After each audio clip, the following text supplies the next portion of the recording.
Have you ever wondered what common houseplants would not make the cut in large collections or in people's houses that have kept houseplants for a long, long time? Stick with me and I will talk you through my top 10 common houseplants that didn't really make the cut. They're no longer with me, shall we say.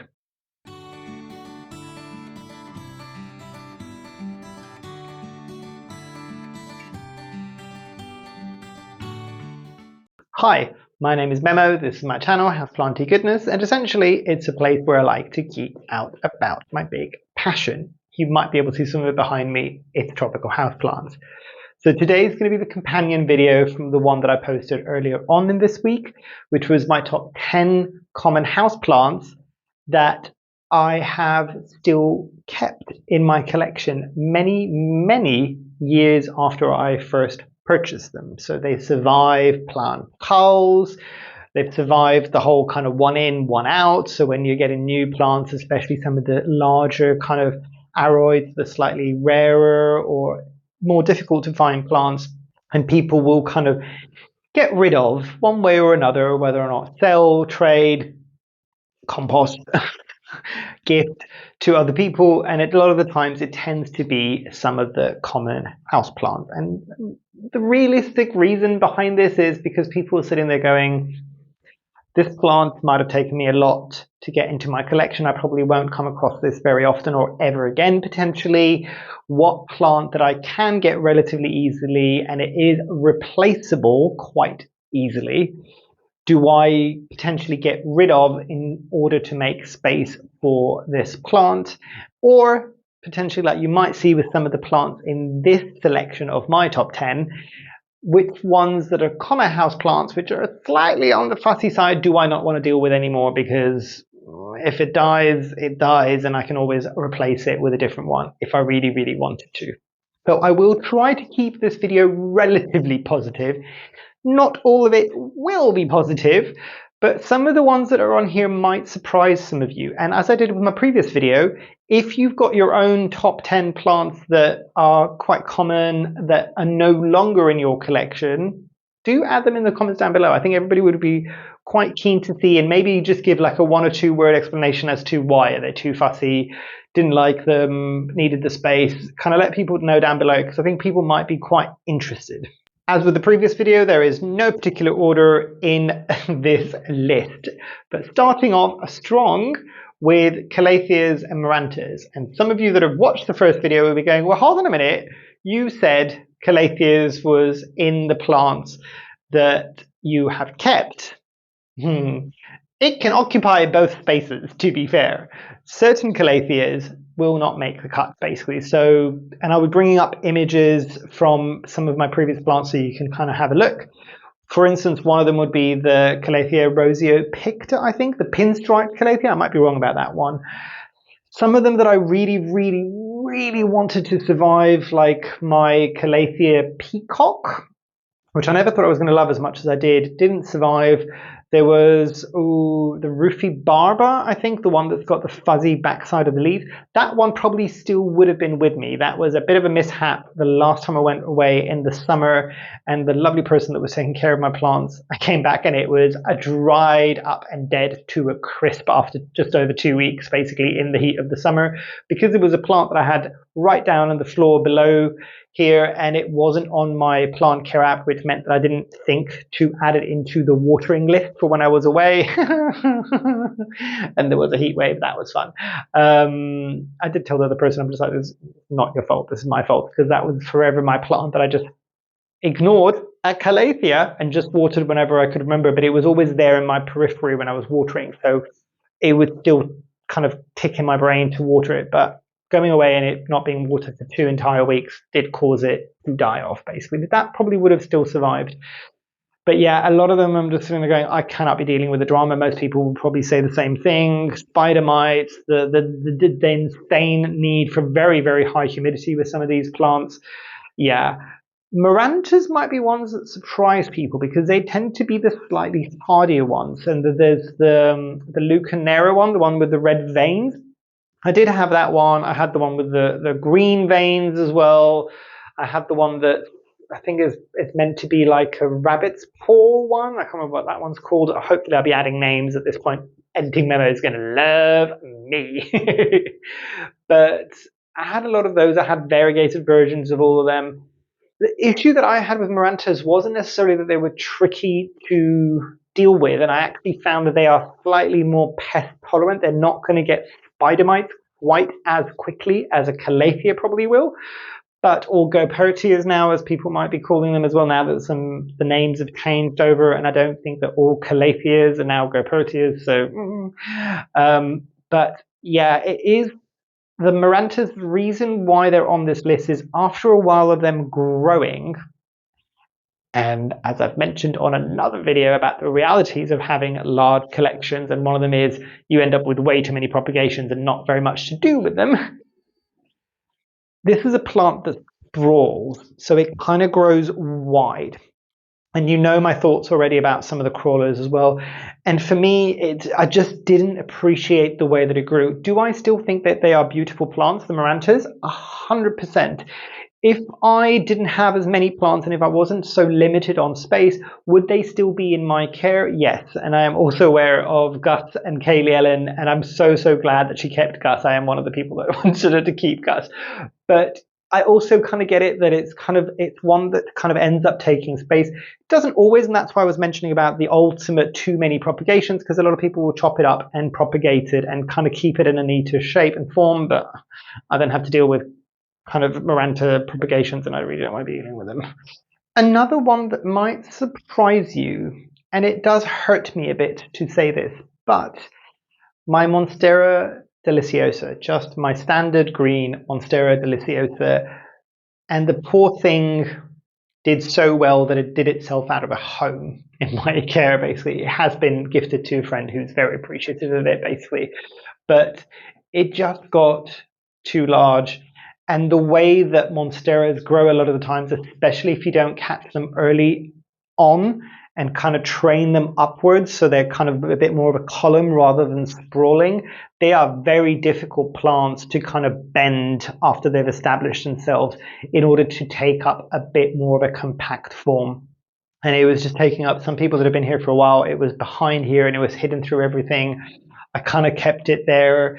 Didn't really want to deal with it for a longest period of time. I know a lot of us do that. Don't lie. There's always the one forgotten plant somewhere, or the one that you know probably still shouldn't be there and we should probably give it up, but we either can't bring ourselves to do it, or the effort just seems like too much. This was the one plant for me. And because I've got other versions of the Monstera Deliciosa, so I've got my two variegated Monsteras, and I know there's been a lot of debate whether or not it's a Borsigiana, or if it's a Deliciosa, if it's their own thing. I don't know. I don't care. I just call them my variegated Monsteras, basically. There's two of them directly behind where the camera is and the filming is happening, and they took up a lot of space, but I have trained them to be a bit more upright, so I can deal with them a bit more. I've got my Monstera Thai constellation upstairs, and I will see about adding videos and images and some of these here. And that one I did not train early on enough, and that one already is taking up an awful lot of space, and it keeps getting knocked every time like I enter the office, but it's still doing okay. So because I've got those, and because they are kind of large and wide plants, the Deliciosa, again, for me, it was one of those things that I'm just like, you know what, if I want to get another one, I will get another one. I ain't gonna lie, and I don't know whether or not I've got a picture that I can add here, if I can find it. My mother, back home in Cyprus, and for the people that have been here for a while, I get a bit confused when I say back home in Cyprus or back home in Greece. My parents literally split their time between both countries, basically. So they will spend a month in Greece and a month in Cyprus every year, all year, basically. So two different homes. But in the house in Cyprus, they have got what I think is a large form Deliciosa, and the leaves are absolutely ginormous.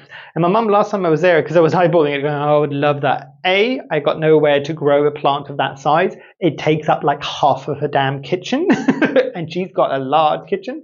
But also, I can take a cutting. Where would I put it? I didn't even have a suitcase big enough to not destroy the entire leaf, basically. It was huge. Secondary fenestrations. beautiful.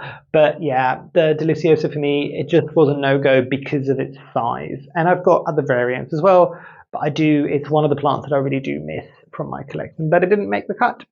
And we're coming into some smaller plants now, like diminutive in size, in that they don't grow absolutely huge.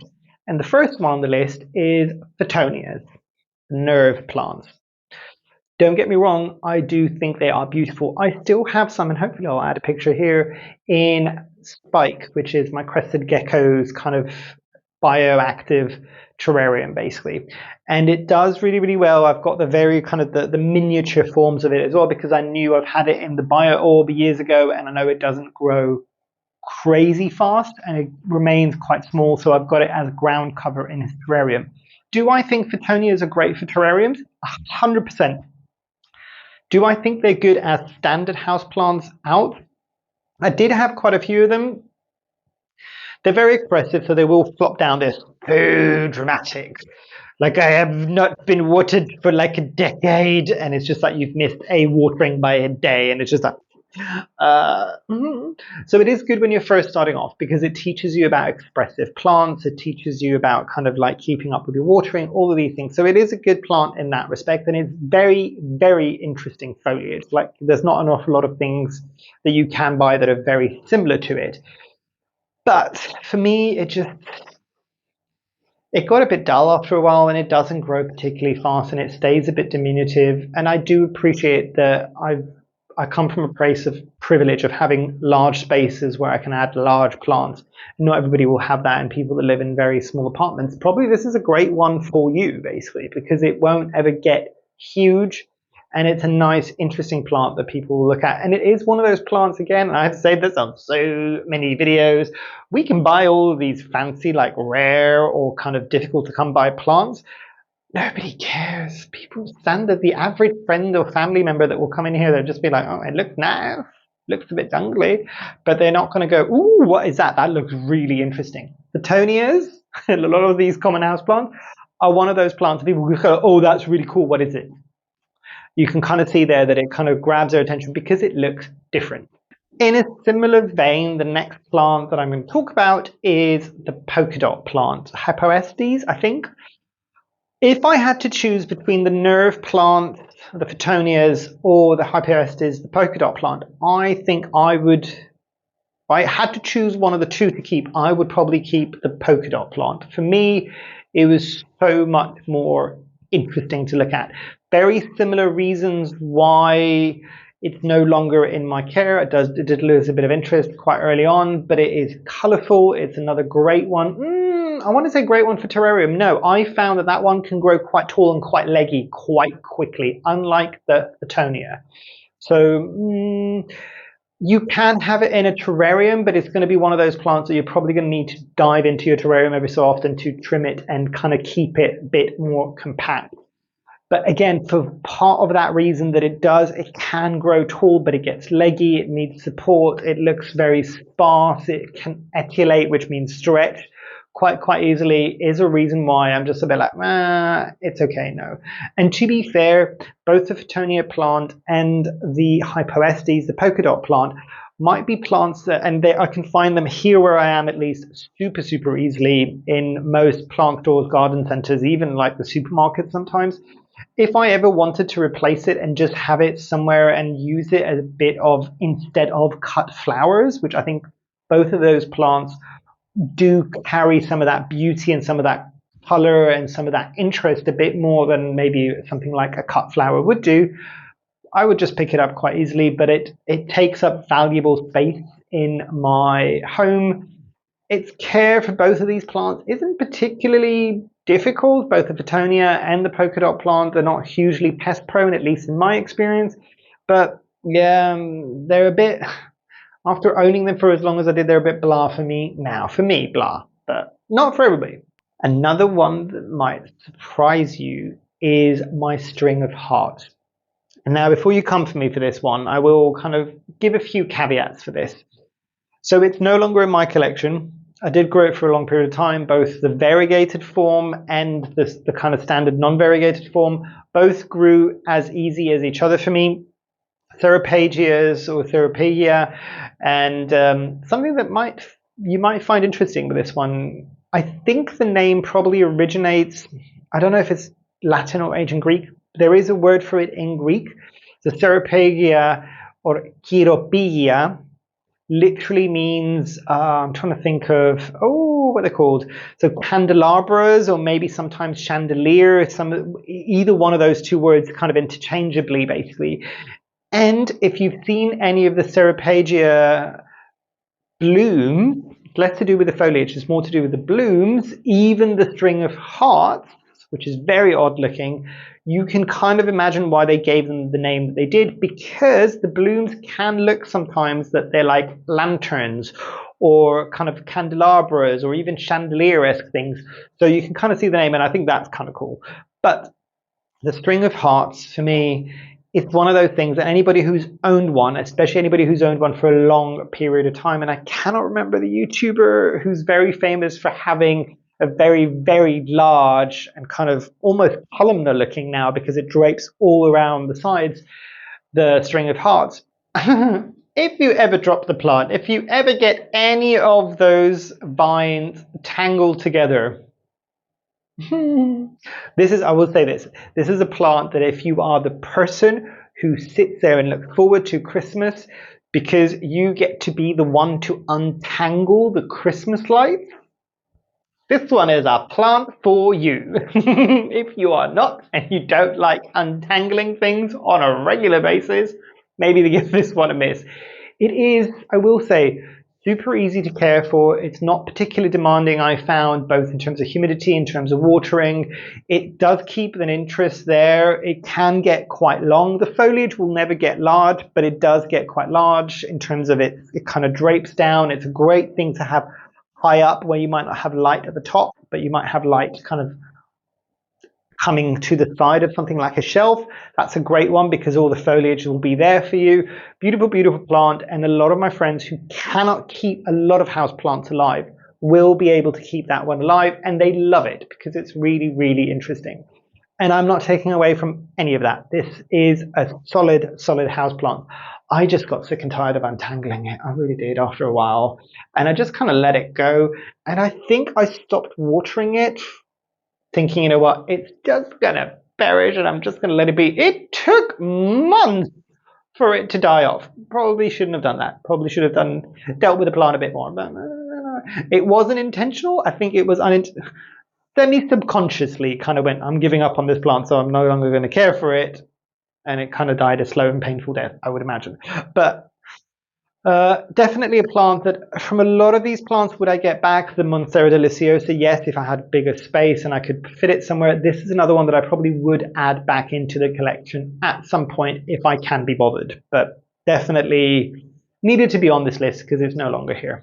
Next plant on this list, I think, is an entire genus, if I'm not mistaken. But I've owned and grown a few of the species, basically. So Cissus. And these are the plants that are related to the grape family, if I'm not mistaken. And I had the Cissus amazonica, I had the Cissus discolor, I think that was the right one, yeah. The one that everybody wanted at some point.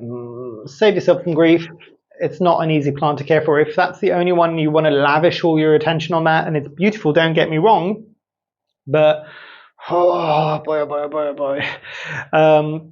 And some of you might be surprised that I'm adding this into here, because I will say, and I'm not talking about the discolor, let's talk about the Cissus amazonica.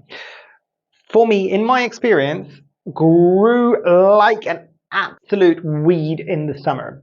Couple of issues that I had with it, basically, both of these plants. Because of the way that they vine and because they bring out the tendrils, that's the word, to wrap around things and hold themselves into place, they will attach. If you've got them near other plants, they will attach near other plants. The discolor and the Cissus amazonica as well, I found to be exceptionally pest prone to both spider mites and mealybugs, and because they attach to other plants and things around them, it is so easy for those pests to move between plants. I also found that both of those plants that I've had from the Cissus kind of genus grew like shit in the winter, basically. So you do really, really well in the summer and be like, oh my God, this is amazing, look at that. And then you would see the plants slowly perish in the winter. And I don't know what was causing that, because you'd adjust the care, maybe they're more sensitive to the temperatures. But for me, it was just too much hassle for the disc color. As I said, it was beautiful, and I would have tried a bit harder for that if it wasn't quite so tricky for me to keep it happy. The Amazonica was a lot easier, but the Amazonica, after a while, it just gets a bit boring looking. Do not get me wrong, if it was a plant that wasn't as pest prone, and I needed something like a coverage above my conservatory instead of painting it to dapple the light in, because I also found that they're not quite so fussy when it comes to bright, bright light, the Amazonica specifically, and I could grow it without me worrying about it becoming a super highway for all the pests in here. I would actually grow this to cover my entire ceiling in my conservatory and create natural dappled kind of shaded light for these other plants in the summer. That would be beautiful kind of jungly vibes, but no, it is one that I don't think I'm going to be retrying anytime soon. I do still love the look of them and the way that they can grow. The disc color is one that I think, and I'm going to go out on a limb here and say that you can get, and I got one of the first ones that came on the market, you can get disc colors that are grown from the growers, usually here in the Netherlands, I would imagine, on things like moss poles and stuff like that. So you get a very established, mature specimen. If you are one that can take cuttings and propagate them, I didn't have great success with propagate them, like a failure rate of kind of, I think out of 10 propagations, I might have had 2 that worked, but that was me. I know a lot of people do have good success with these plants and they can grow like weeds for them. For me, it just wasn't it. And I know a lot of other people that struggled with this, and we all bought those big, big mature ones because they were moss poles. They became a lot more affordable after a while. I cannot name one person that I knew that bought those specific plants that still has them, that it didn't just perish within a few months, regardless of everything that they might have done to kind of keep it happy. So it had to be on this list. Another group of plants in general, which is ferns. So ferns for me, and I have grown ferns successfully. Ironically enough, the best success I've had with ferns in my care has been maidenhair ferns, which I know for a lot of people wasn't, basically. But I like the vibe of ferns, but it doesn't fit with what I've got in here at the moment. If I had got, and I know a lot of people are heavily into ferns, and I see some of their collections and I'm just like, oh, you've also got jungle vibes, but slightly different jungle vibes than me.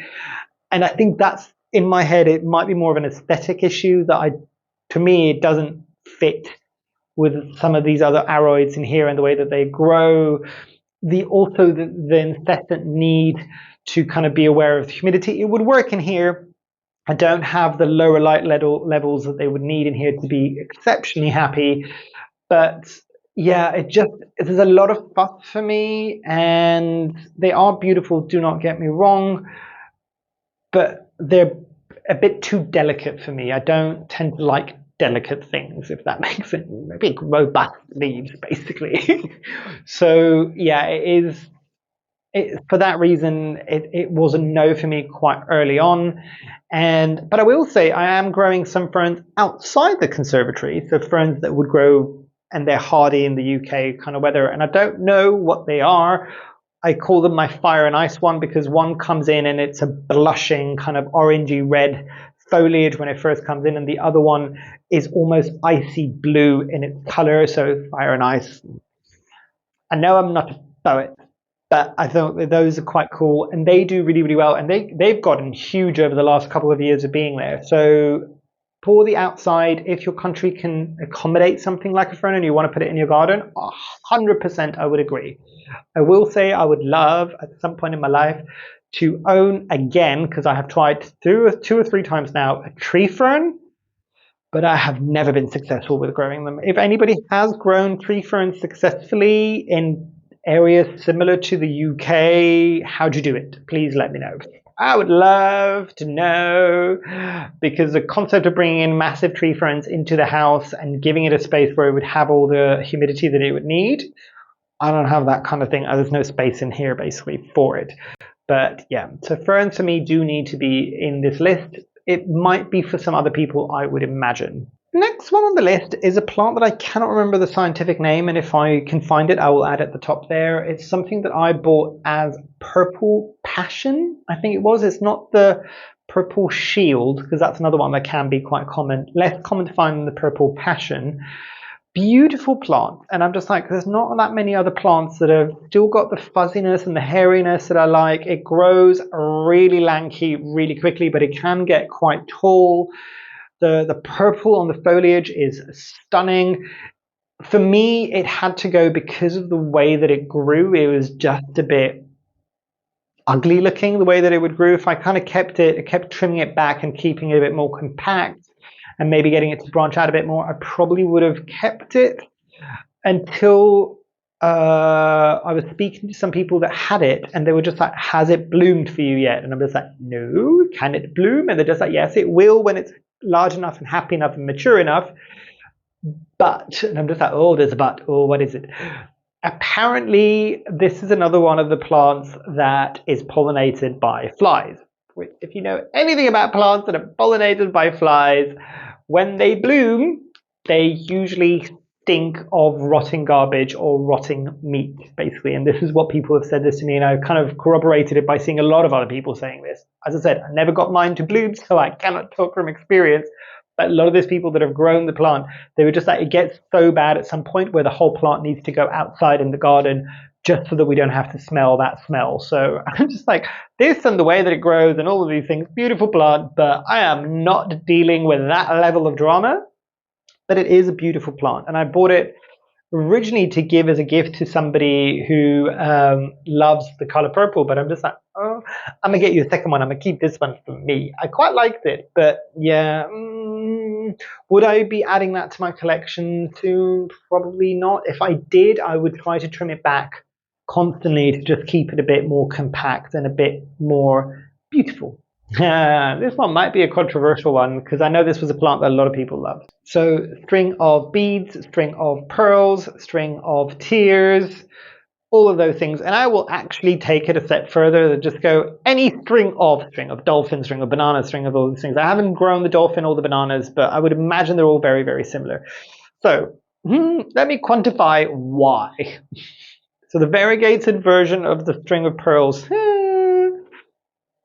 never seen a fussier kind of succulent type plant ever again. But the thing with this, very similar to the string of hearts, they get tangled up.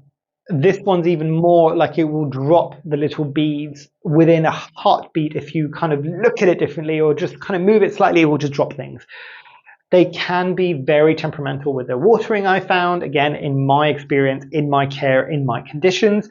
So, and it's usually these plants, and a lot of these plants are plants that are on this list that don't do well during the transitional period. So my string of beads, tears, all of these things, pearls, all of these things, they do really, really well in the summer. They don't need as much light as I originally thought, because I'm just like, it's succulent. It can probably take a south-facing window. It doesn't do as well as you might imagine.